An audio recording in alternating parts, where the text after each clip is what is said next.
What's up, everyone, and welcome back to the MMA Zone. Today, let's get started with Conor McGregor reacts to fighters' betting purses. Ahead of Saturday's highly anticipated grudge match between Gervonta Davis and Ryan Garcia, the two men have agreed to put their purses on the line. With a winner-takes-all stipulation attached to this fight, the stakes have been raised. Or have they? As we've seen time and time again, these winner-take-all bets are not honored after the fact. Most recently, Big John Fury called out Jake Paul for failing to honor the winner-take-all bet from Paul's recent fight with Tommy Fury. With Ryan Garcia and Tank Davis now trending ahead of Saturday night, Irish superstar Conor McGregor has chimed in on the situation, pointing out how frequently the bets lead nowhere. He fired off two tweets Wednesday afternoon. A fan then responded and challenged McGregor to bet his upcoming fight purse against Michael Chandler, which prompted a response from the former two-division champ. Unsurprisingly, McGregor shot down the idea, pointing out the fact that he makes far more than the rest of the roster combined. As he revealed, his plan is to pass on all of his money to his loved ones. So far, of course, there's been no word as to when he'll actually return to the octagon. Since the conclusion of filming The Ultimate Fighter Season 31, there have been no real updates regarding McGregor's return.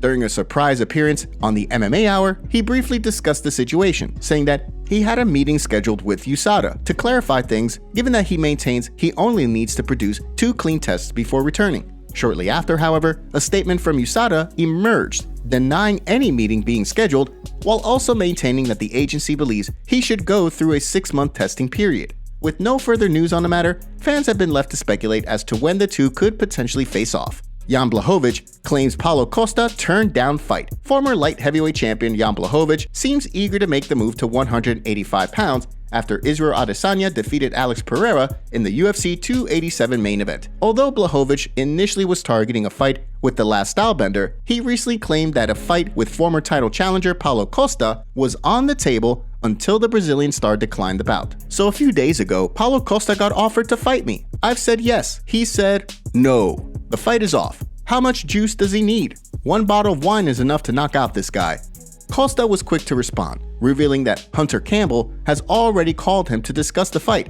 According to Costa, both sides have agreed to the fight. However, it has yet to be signed. In addition, Costa also notably mentioned that Khamzat Chimaev seems to be out of action until October in Dubai, which seems contradictory to his plan of fighting over the summer in Sweden before closing out the year in Dubai.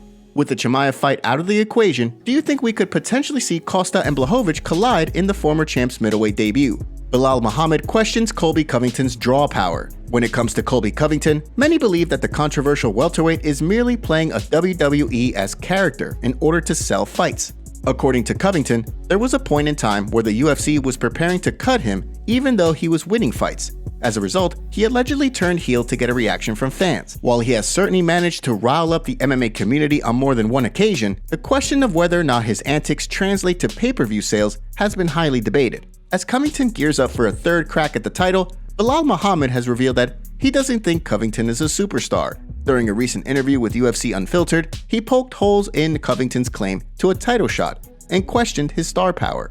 I mean, I don't think it has anything to do with that run round with Leon because, like, I've gone 4-0 since that fight against top 10 guys. So I don't think it has nothing to do with that. I just think that Colby, I don't know, maybe, Dana White has a love for him or the UFC sees something in him that, I don't know. I don't think he's a star. I don't think he's a superstar. I think that the pay-per-views he sold is because of Masvidal or Kamaru Usman. Like, I don't think it has anything to do with him. Do you think the stars will ever align for these two to collide in the octagon? Alexander Volkanovski with high praise for Yair Rodriguez. Over the years, Yair Rodriguez has showcased elite striking, including some of the cleanest kicks in all of the UFC. As the interim featherweight champion, Rodriguez has the toughest test of his professional career in front of him in Alexander Volkanovski, who he'll face in a title unification bout this summer at the UFC's highly anticipated International Fight Week card. At the same time, however, Volkanovski believes that Rodriguez could just as easily be his toughest test. During a recent interview with the Mac Life, he spoke about the upcoming fight, saying, "Yeah, man, I'm looking at him as a real challenger. Like he's a dangerous fighter. He could be one of the dangerous fighters I've fought. Really, when you talk about unpredictability and and then still power, knockout power, and so many different tools. So you need to take him really serious.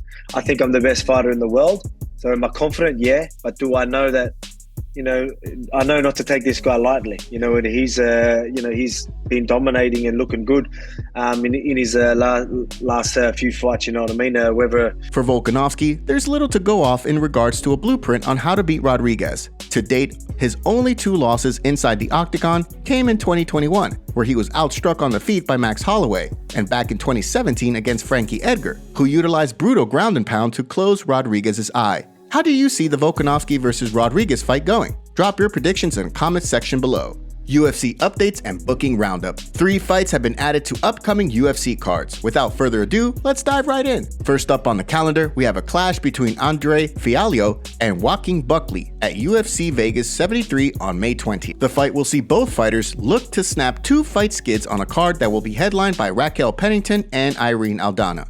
Next up, we have a UFC 289 clash in Vancouver between Nasruddin Imavov and Chris Curtis. According to reports, the bout has yet to be signed. However, both fighters are on board. The card will take place on June 10th, and will see both men look to bounce back from losses last year. News also surfaced this week regarding the Balkan gladiator, Modestas Bukauskas' next fight. On the heels of a big UFC 284 win over Tyson Pedro in his highly anticipated return bout, Bukauskas will now fight Zach Pauga on June 17th at the UFC Apex. Last but certainly not least, we have news regarding the UFC 290 clash between Brandon Moreno and Alexander Pantoja. According to reports, Brandon Royval will be the backup fighter should either man pull out of this fight. Based on how the UFC has been treating backup fighters, the expectation is that Royval will now be the #1 contender at flyweight and fight the winner. With plenty of new matchups on the radar, we want to hear from you. Drop some predictions on how you see these fights playing out. Eddie Hearn opens up on lunch with Francis Ngannou. While the world waits for news regarding Francis Ngannou's next move, many theories have continued to fly about who the former heavyweight champion could face off against. As it turns out, boxing promoter Eddie Hearn recently had lunch with Ngannou, and apparently, things went well, even though there were no updates on a potential bout between Ngannou and one of Hearn's fighters. Despite that, Hearn had nothing but good things to say about Ngannou and the journey he's been on ever since he quit working in the sand mines to pursue boxing and then MMA.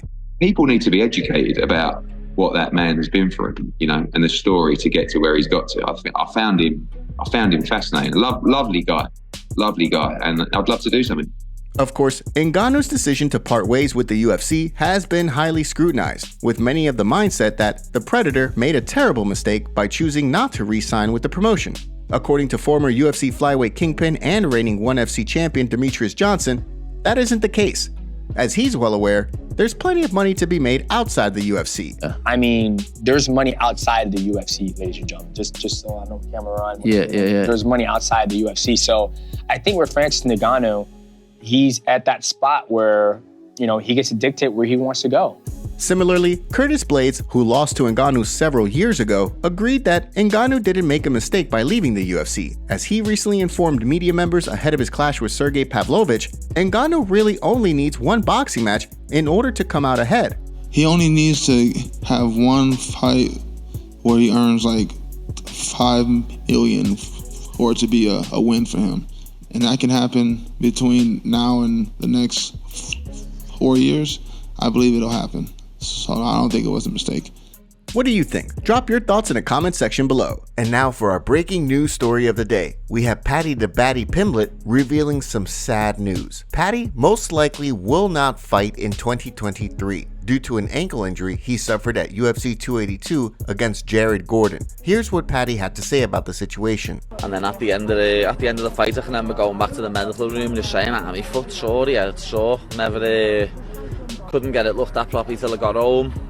Then when the actual swelling went down in it and I went to get surgery, it was a lot worse than we thought. I had to get inner and outer ligament surgery, reconstruction, so it's big. How long are you going to be on the crutches? Could be for another 6 weeks. I've already been on them for six and a half. Has that impacted your plans for the rest of this year, your goals? Yeah, I'll be lucky to fight this year. Wow. If Paddy does make a return in 2023, who do you want to see him fight? Let us know in the comments below.